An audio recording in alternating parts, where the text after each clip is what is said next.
If you've missed part 1, you can give it a watch by clicking the card above or the link in the description below. The second installment of my vlog series begins with our arrival into beautiful Noumea. After our departure from Sydney, we enjoyed 2 days at sea en route to the New Caledonian capital city, and we had been blessed with terrific weather. I went for my usual morning walk on deck and captured some arrival scenes. As a perk, when we booked this cruise, we had received a fairly large onboard credit and had used most of that towards cruise line shore excursions. Shore tour groups generally meet on board, and the meeting location was the Eclipse Theatre. Once our bus had arrived, we were escorted off the ship and onto the waiting coach. Back in Noumea, I was only here last month on board Ovation of the Seas, and today we're here on Celebrity Eclipse. The ship docked at about 8 o'clock this morning, and this time we decided to book the Tchou Tchou Train, which I've seen pretty much every time I come to Noumea, but have never actually done it, so we thought, why not?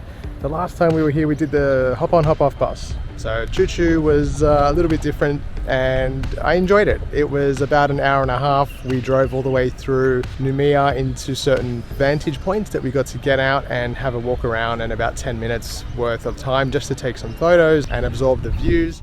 The train was proving to be a really fun and unique way to see Noumea's highlights. One of those was the Ouen Toro lookout. The canon you see here is actually Australian and was installed during World War II to help protect the city. The high vantage point allows you to see all the way to the famous Amadee Island lighthouse, and it's just the perfect place to absorb the distant beauty of the world's largest lagoon.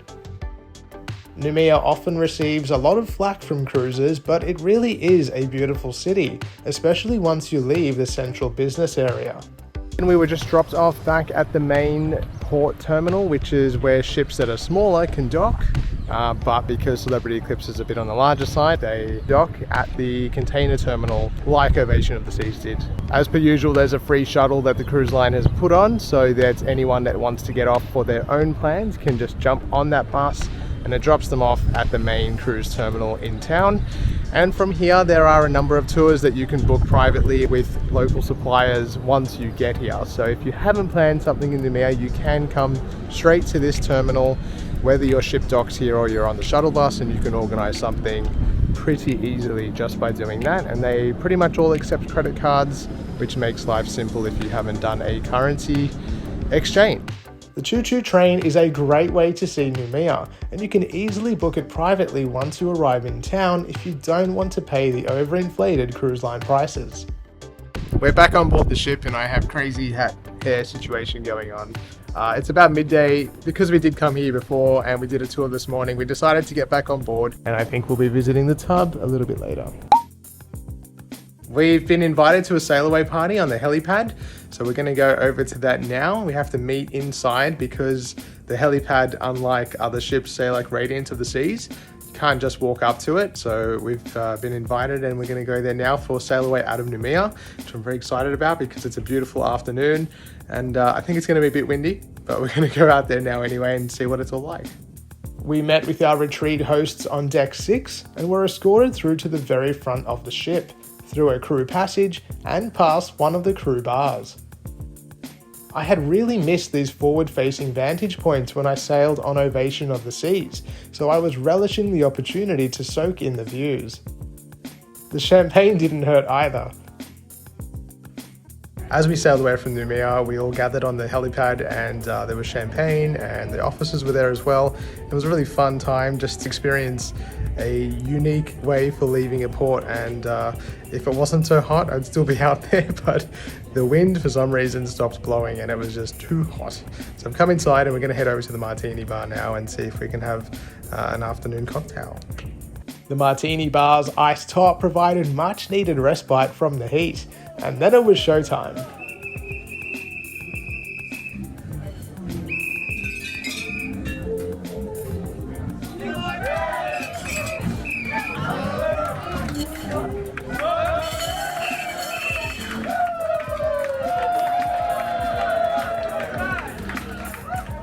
The fantastic crew at the Martini Bar perform nightly at 8 PM, and it's something you should try and watch if you can. It's quite the spectacle.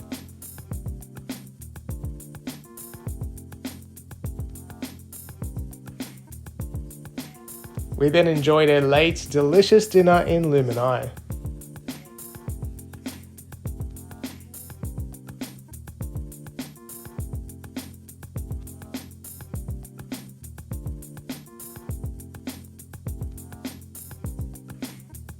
Tonight's full moon deck party took centre stage, complete with live music, a warm tropical breeze, and of course a full moon.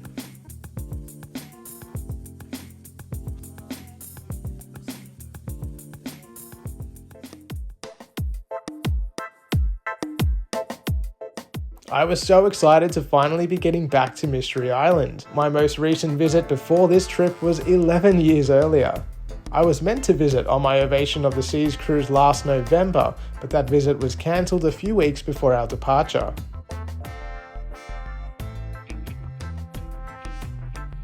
When cruise ships are unable to dock in a port, they use their tenders to transport guests from the ship to the shore. As guests of the retreat, one of the perks was priority tender. We were instructed to meet at the retreat lounge, Michael's Club, where one of the hosts would then escort us to a waiting tender.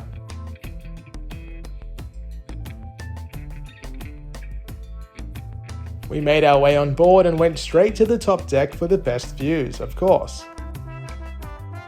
The weather was perfection. The water looked spectacular and I couldn't wait to get in. Mystery Island is a tiny uninhabited island situated just off the main island of Amadee, which itself is the southernmost island of Vanuatu. We disembarked the tender and then walked across to the southern side to find the bungalows of company Mystery Island Tours.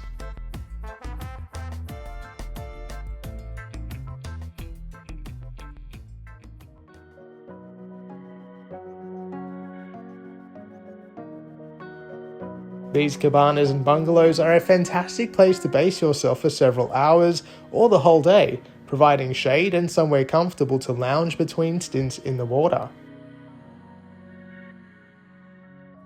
There's a bar selling cold drinks, plus massages and snacks are on offer.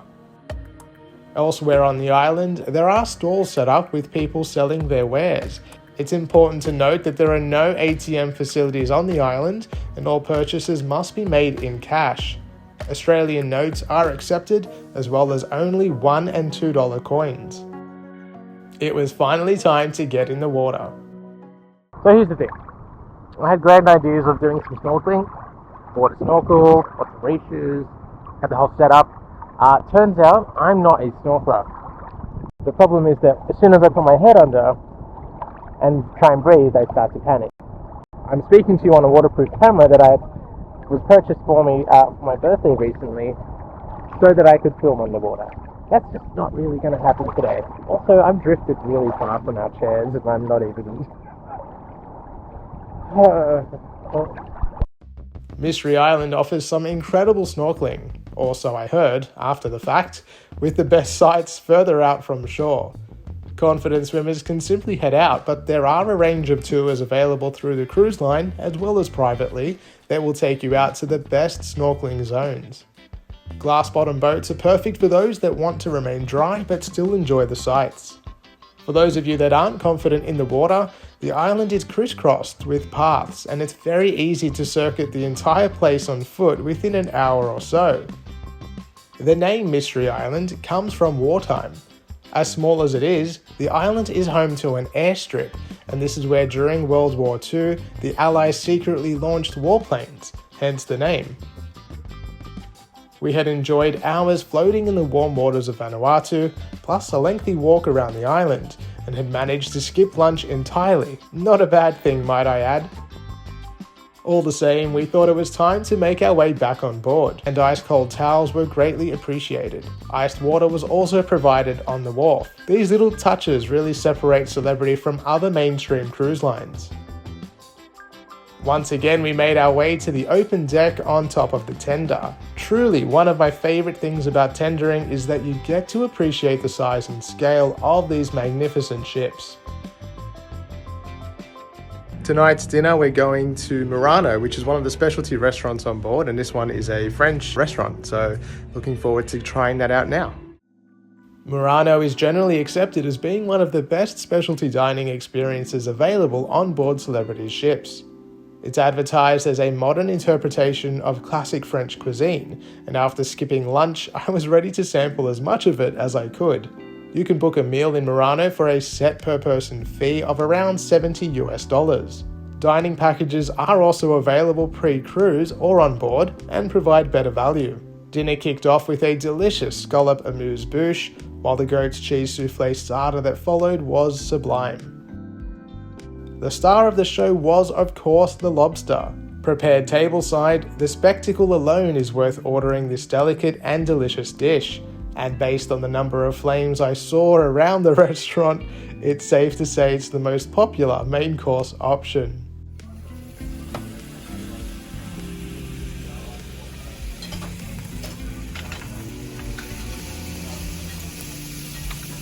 I will double temperature with a pre-medium mustard sauce.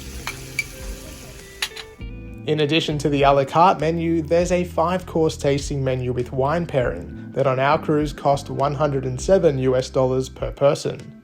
Already overfilled from dinner, we decided to skip the cheese course, but dessert was too tempting, and this incredible crepe, also prepared tableside, finished off a wonderful meal. Next time, the trip concludes with a visit to spectacular Fiji. I lose my breath walking up a hill, and we try the art of glass blowing. Thanks for watching, and I'll see you next time.